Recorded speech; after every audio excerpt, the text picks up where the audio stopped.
আল্লাহ পাক রব্বুল আলামিনকে পাওয়ার জন্য সর্বোত্তম রাস্তা কোথায়?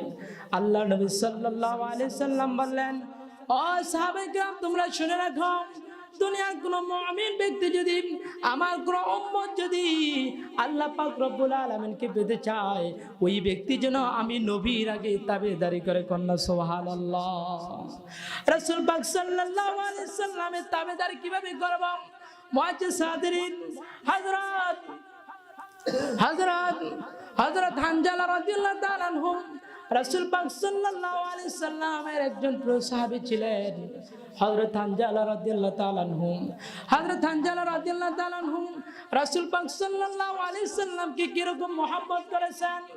হযরত হানজালা রাদিয়াল্লাহু তাআলা আনহু যখন তার বিবাহ হলো, ওই বিবাহ হওয়ার পরে ওই দিন রাসূল পাক সাল্লাল্লাহু আলাইহি সাল্লাম, এর পরের দিন ছিল উহুদের যুদ্ধ, এর পরের দিন